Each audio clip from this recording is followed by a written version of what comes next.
Hey, I'm about to give y'all some intrusive thoughts or regular thoughts that veterans slash active duty members have to this day. They ain't gonna say it. They too scared, so I'm gonna say it for them. But you two got there, man. One on the pat me. And we are back with another video. The first one, I know all the vets can relate to this one. The first one is I kind of miss it, even though it sucked. You know what I'm saying? I personally think about what my life was like living in Delaware. You know what I'm saying? Being in the Air Force. It was pretty simple on the cool. I was living in my own world.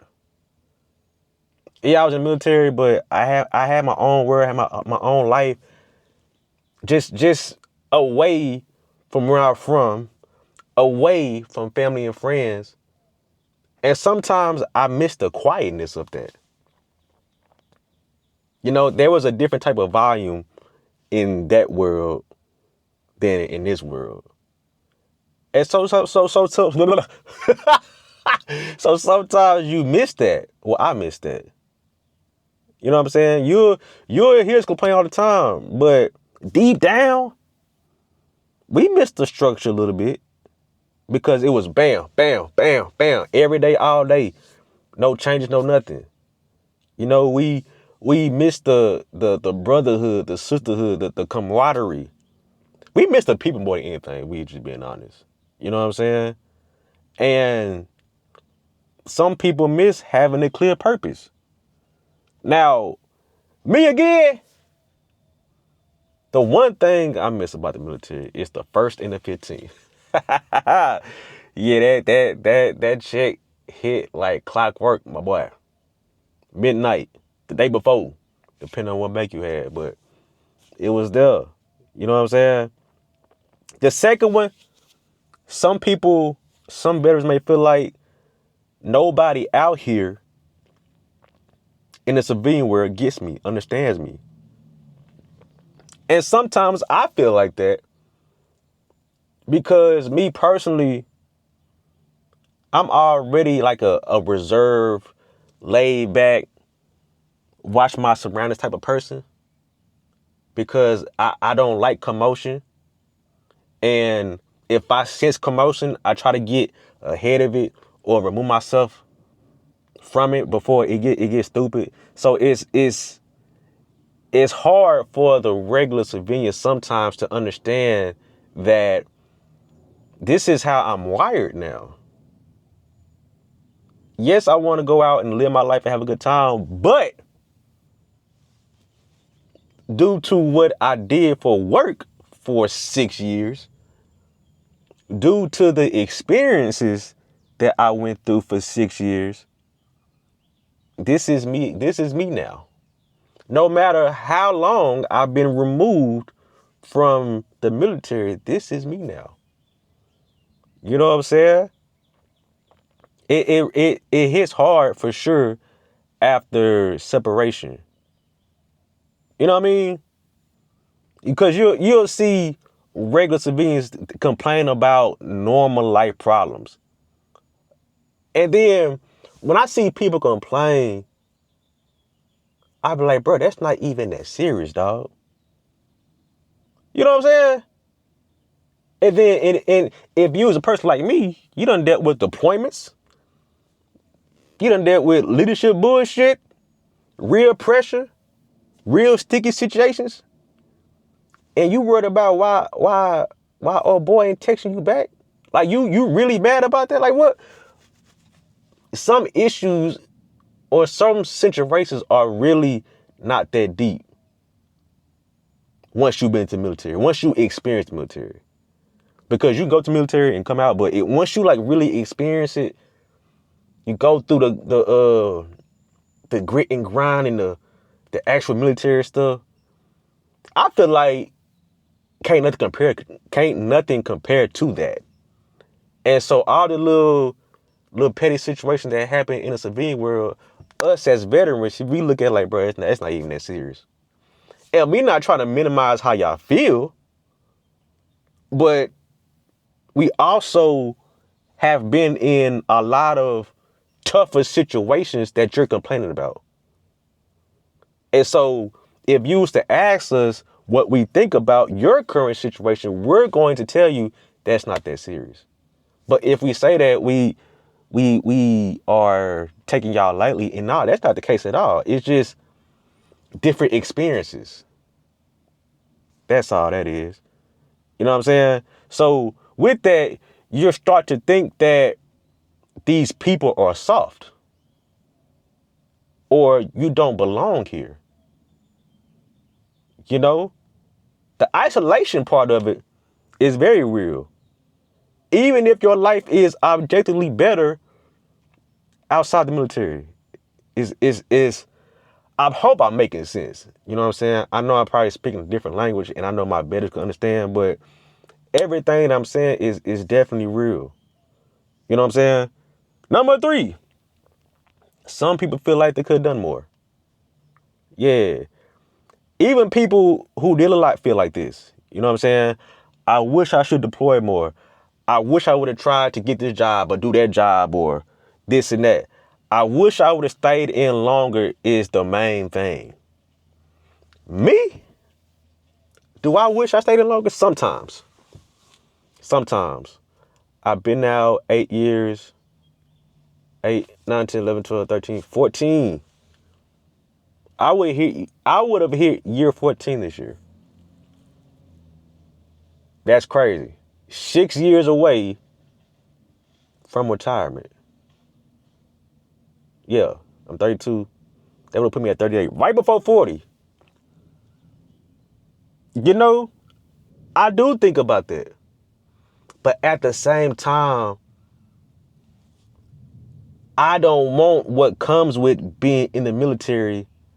Damn, 8, 9, 10, 11, 12, 13, 14 years. At 14 years, you should be a E5 staff sergeant, E6 tech sergeant, probably working on E7 master sergeant. I don't want what comes with that, bro.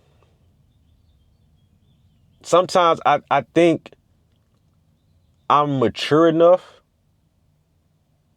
to lead or want what comes with that, but in reality, no, because I just don't care. And this is just how I feel.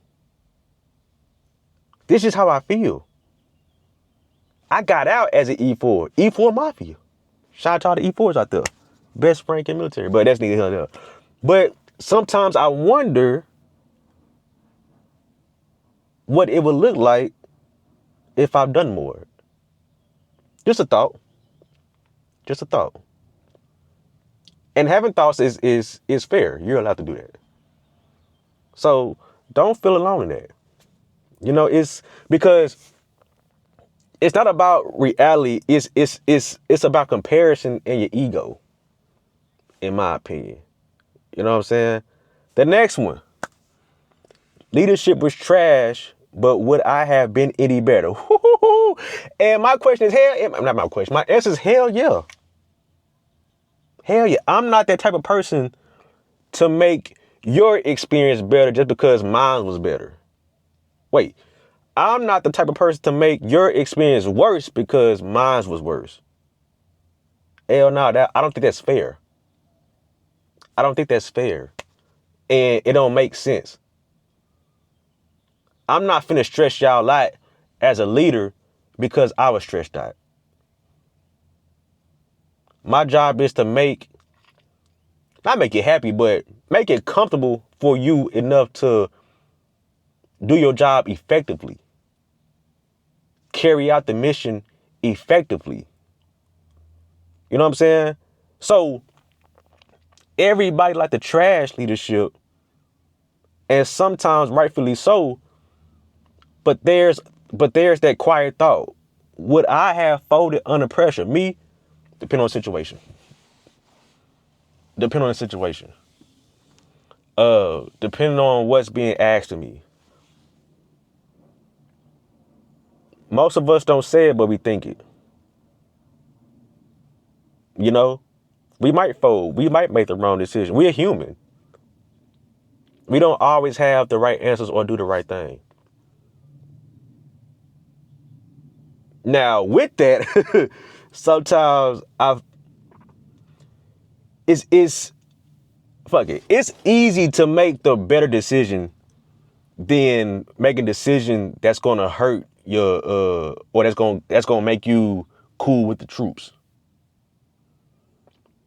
Yeah, you might want to work 8-hour shifts, but if 12 hours is what's needed for right now to make everything cool until stuff is better, then we're going to work 12-hour shifts for a little bit. You know what I'm saying? So when it comes to those type of situations, it as long as you're making decisions that make sense, then it's cool. Because remember, you signed up for the military. You volunteered to join the military. So you gotta come and accept what comes with the military stuff. You know what I'm saying? The next one. Some people feel like I wasted some of my best years. I don't think so. Me personally. You know what I'm saying? This one, I think people hate admitting to me. Excuse me. Because some people don't take advantage of all the benefits that the military has to offer. And excuse me, there's a plethora, bro. It's too much to even like talk to y'all about. You know what I'm saying? They feel like they waste their best years because they don't set themselves up financially or career-wise, but mainly financially. And so that's why I like to tell y'all, bro, you gonna spend your money. I'm not telling you not to spend your money, but what I am telling you, bro, you got to put something up. You got to. Set you up a Roth IRA, set you up a TSP, and then save you some cash.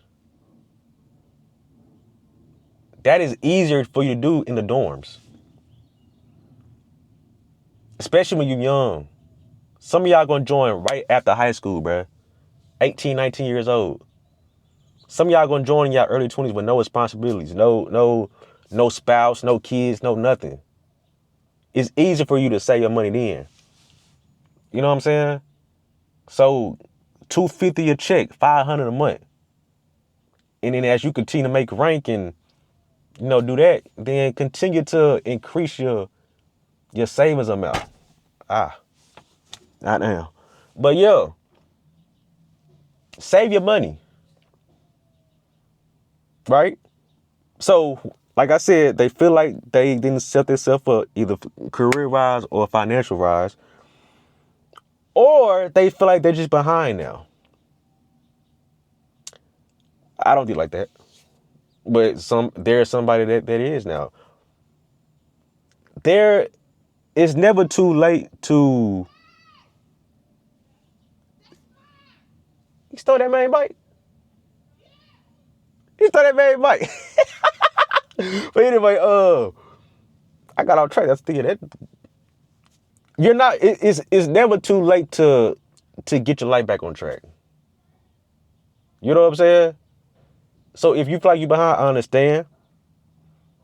It's not always true, but I know that thought hits. You know what I'm saying? Some of y'all anyway.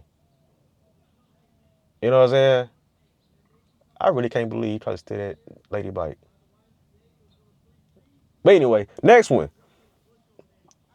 Some people are addicted to chaos. Some people are addicted to the military chaos. Normal life can feel boring to these veterans because it's no urgency. There's no adrenaline pumping all day every day. The hot stakes, there's none of that. It's just a cool little life. And that just eats some veterans up. It don't not me. I like the life I live right now. I'm to myself. There's no chaos. I wake up and choose what I want to do every day. And I love that.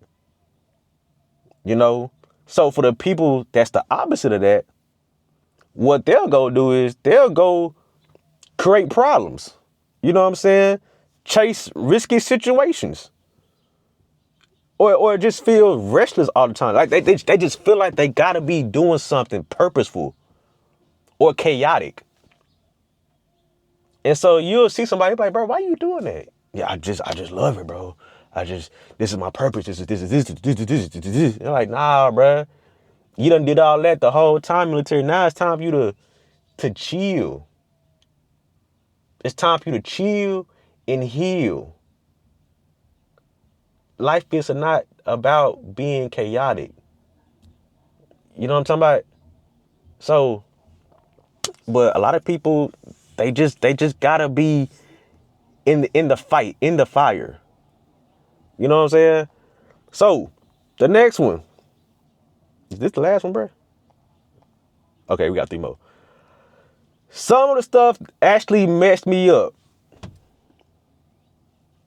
And it did. Me personally, I joined the military at 19 years old. Got out at 25, which are prime years for a man. 19, 25. So everything that I experienced, learned, went through, X, Y, and Z, good, bad, it's a part of me now. You know, it's not always full-blown PTSD. Sometimes it's anger issues, is trust issues, is being on the edge, it's the numbness, and the intrusive thoughts. Am I good enough? No, am I good? Or am I just ignoring how I feel? And 10 times out of 10 is you ignoring how you feel. And if you keep ignoring it, the problem that you have on the inside is just going to keep getting bigger and bigger and bigger. And one day it's going to explode. It got to go somewhere. So in my previous video, I talked about going to therapy. So you need to go to therapy in the military and post-military. You know what I'm saying? Next one. I don't want to be that veteran, but I kind of am. And the type of veteran I'm talking about is the one that's always talking about the military that can't let it go. Most vets judge that, but slowly become that. The only reason I do it is because I'm helping the next generation. I'm helping the guys that look like me, that sound like me, that came up how I come up and want to do something different, and the military is their only option. You know what I'm saying? So if I wasn't doing this, I wouldn't be talking about the military like that. You know what I'm saying? I wouldn't be talking about the military like that. But there are people that just can't let the military go. And I don't think it's a problem, but that's just what it is sometimes, or majority of the time. You know what I'm saying? My wife fine in here. But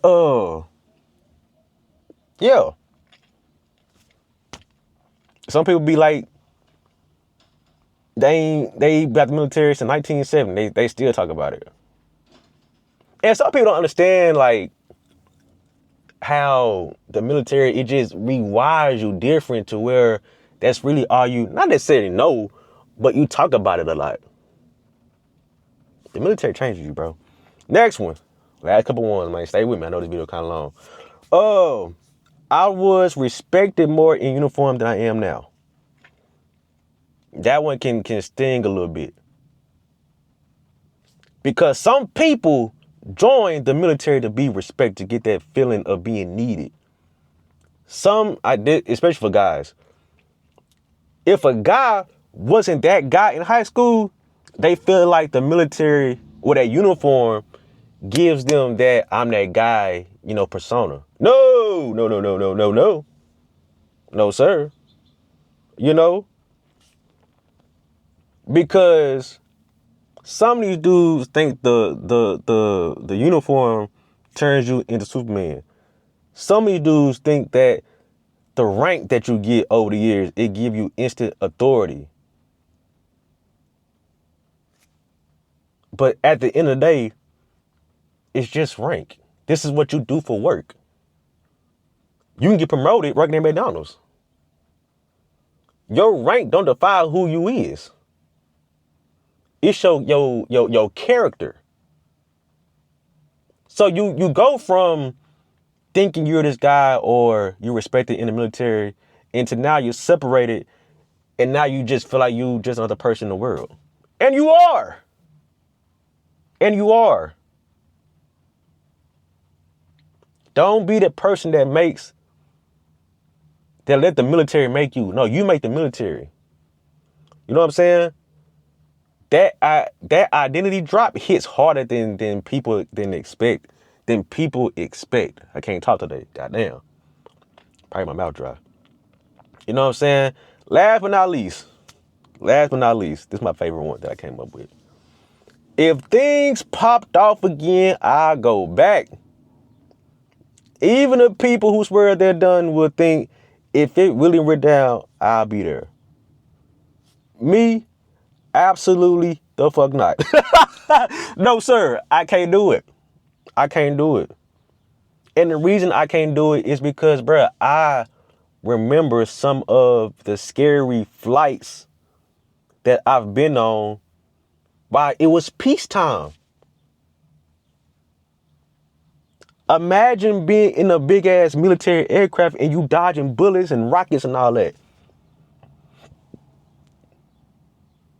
And you know, since the Iran stuff started, bruh, there have been a couple planes to go down. Rest in peace to all the airmen, the soldiers, Marines, all the people that we lost in the last couple of plane crashes. But this point goes back to what I said a couple points ago. Some people just love the chaos. Me, no. I would not go back. I be saying this. I'm gonna keep it real. I would go back if everybody that I served would go back. I'm talking about everybody. Because the military was fun then. It didn't really feel like military. It felt like family and, you know what I'm saying? So I wouldn't know what the military would feel like now. So I don't, they can't come back anyway, so hell no. But yeah, no, I would not go back. They couldn't offer me a certain amount of money to go back. That's just gonna make everything worse. I'll be paid though, but that'll make everything worse. Everything that I got going on emotionally and mentally now thanks to the military. You know what I'm saying? So to wrap this video up, a lot of these thoughts come from one thing, bruh. And that's the military, because the military gives you identity, structure, and intensity. And simply put, civilian life doesn't. And so that's what the veterans are suffering with these days. You know? So I know I talked my ass off this video. This video is 24 minutes long. So I appreciate all love, support. If y'all got any comments, if I spoke to you in this video, bro, let me know in the comments. Let's talk about it. And you know, like, comment, subscribe if you're new. And I'll check y'all next one, dog.